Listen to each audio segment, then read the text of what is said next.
ವೀಕ್ಷಕರೇ, ಮೈಸೂರಿನಲ್ಲಿ ನೀವು ನಿವೇಶನನ ನೋಡ್ತಾ ಇದ್ದರೆ ಅಂದರೆ ನಿಮ್ಮ ಕನಸಿನ ಮನೆಯನ್ನು ಕಟ್ಕೋಬೇಕು ಅಥವಾ ನೀವು ನಿವೇಶನಗಳ ಮೇಲೆ ಮೈಸೂರಿನಲ್ಲಿ ಇನ್ವೆಸ್ಟ್ ಮಾಡಬೇಕು, ಬಂಡವಾಳ ಹೂಡುವಿಕೆ ಮಾಡಬೇಕು ಅಂತ ಇದ್ದರೆ this is one of the bright opportunity ನಿಮಗೆ.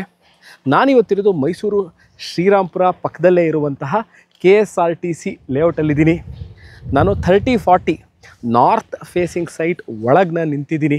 ಮೈಸೂರು ಮಧ್ಯಭಾಗದಿಂದ ಅಂದರೆ ಈ ವಿಡಿಯೋ ನೋಡ್ತಾ ಇದ್ದು ಅಕಸ್ಮಾತಾಗಿ ನಿಮಗೆ ಈ ಜಾಗ KSRTC ಲೇಔಟ್ ಎಲ್ಲಿದೆ, ಹಲವಾರು KSRTC ಲೇಔಟ್ಗಳಿದೆ. ಇದಿರೋದು ಮೈಸೂರು ಶ್ರೀರಾಮ್ಪುರ ಪರ್ಸಯ್ಯನಹುಂಡಿ ಜಂಕ್ಷನ್ ಪಕ್ಕದಲ್ಲೇ ಇರುವಂತಹ KSRTC ಲೇಔಟ್ ಇದಿರೋದು ಮೈಸೂರು ಮಧ್ಯಭಾಗದಿಂದ ಸರಿಸುಮಾರು ಇಲ್ಲಿಗೆ ಬರಲಿಕ್ಕೆ 13 ಕಿಲೋಮೀಟ್ರ್ ಆಗುತ್ತೆ. ನೀವು ನೋಡ್ಬೋದು ಈಗ ಸುತ್ತಮುತ್ತದಲ್ಲಿ ಹಲವಾರು ಮನೆಗಳು ಈಗಾಗಲೇ ಆಗಿದೆ. ವಾಸಕ್ಕೆ ಯೋಗ್ಯವಾಗಿರುವಂಥದ್ದು ಅಂದರೆ ನಿಮ್ಮ ಮನೆ ಕಟ್ಕೊಂಡಿರಲಿಕ್ಕೆ ಕುಡಿಯೋ ನೀರಿನ ವ್ಯವಸ್ಥೆ, ಎಲೆಕ್ಟ್ರಿಸಿಟಿ, ವೇಸ್ಟ್ ವಾಟರ್ ಲೈಟ್, ಮೂಡ ಖಾತಾ ಅಂದರೆ ನೀವು ಇದಿಗೆ ಆಗಲೇ ಮೂಡ ಖಾತಾ ಮತ್ತು ಮೂಡ ಕಂದಾಯ ಇದೆ.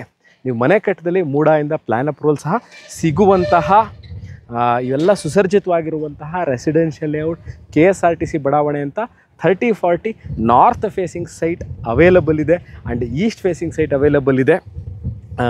ಇನ್ನೊಂದು ವಿಚಾರ ಏನು ಅಂತಂದರೆ, ನಿವೇಶನಗಳಲ್ಲಿ ಬಂಡವಾಳ ಹೂಡಿದವ್ರಿಗೆ ಅಂದರೆ ಇದ್ರ ಮೇಲೆ ಇನ್ವೆಸ್ಟ್ ಮಾಡಿ ಮುಂಬರುವ ದಿನಗಳಿದೆ ಮಾರಿ ಇದರಿಂದ ನೀವು ಪ್ರಾಫಿಟ್ನ ನೋಡಬೇಕು, ಪ್ರಾಫಿಟ್ನ ಕಾಣಬೇಕು ಅಂತಿರಿಗೂ ಸಹ ಇದು ಬಹಳ ಸೂಕ್ತವಾಗಿರುವಂಥ. ಯಾಕೆ ಅಂತಂದರೆ ನಾನು ಈಗಾಗಲೇ ವಿಡಿಯೋದಲ್ಲಿ ಸುತ್ತಮುತ್ತ ಮನೆಗಳನ್ನ ಆಗಿರೋದನ್ನು ನಾನು ನಿಮಗೆ ತೋರಿಸಿದ್ದೀನಿ.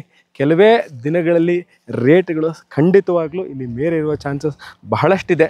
ಸೊ ಅದಕ್ಕೆ ನಿವೇಶನ ಹೂಡಿಕೆದವ್ರಿಗೂ ಮನೆ ಕಟ್ಕೊಳ್ಳೋರ್ಗು ಇದೆರಡು ಸೂಕ್ತವಾಗಿರುವಂಥದ್ದು.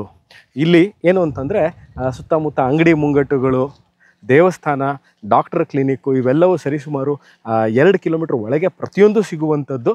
ಮತ್ತು ವಿವೇಕಾನಂದ ನಗರ ಸರ್ಕಲ್ ನೋನ್ ಜಾಗ ಅಂದರೆ ಇಲ್ಲಿಂದ ಹತ್ತಿರದಲ್ಲಿ ಎಲ್ಲವೂ ಬೇಕು ಅನ್ನೋರಿಗೆ ವಿವೇಕಾನಂದ ಸರ್ಕಲ್ ಸರಿಸುಮಾರು 3 ಕಿಲೋಮೀಟ್ರ್ ಆಗುತ್ತೆ. ಸಿಟಿ ಸೆಂಟರ್ ಅಂದರೆ ಇದರಿಂದ 13 ಕಿಲೋಮೀಟ್ರ್ ಆಗುವಂತಹ KSRTC ಬಡಾವಣೆ ಇದು. ಇದರ ಬಗ್ಗೆ ಈ ನಿವೇಶನ ಸೇಲ್ಗಿರುವಂತಹ ನಿವೇಶನದ ಬಗ್ಗೆ ಇನ್ನಷ್ಟು ಮಾಹಿತಿ ಬೇಕಿದ್ದಲ್ಲಿ ಬ್ಯಾಂಕ್ ಲೋನು ಅಥವಾ ಪ್ರಾಪರ್ಟಿ ವಿಸಿಟ್ಟು ಇನ್ನಷ್ಟು ಮಾಹಿತಿ ಬೇಕಿದ್ದಲ್ಲಿ ಕೆಳಕಂಡ ದೂರವಾಣಿ ಸಂಖ್ಯೆನ ಸಂಪರ್ಕಿಸಿ, ವಾಟ್ಸಪ್ ಮಾಡಿ, ನಾವು ಸಿಗ್ತೀವಿ. ಇದೇ ಥರ ಇಂಟ್ರೆಸ್ಟಿಂಗ್ ವಿಡಿಯೋಗಳನ್ನ ತೊಗೊಂಡು ನಾನು ಸುಪ್ರೀತ್ ನಿಮ್ಮ ಮುಂದೆ ಹಾಜರಾಗ್ತೀನಿ ಸ್ನೇಹಿತರೆ. ಅಲ್ಲಿ ತನಕ ಟೇಕ್ ಕೇರ್ ಆ್ಯಂಡ್ ಬಾಯ್.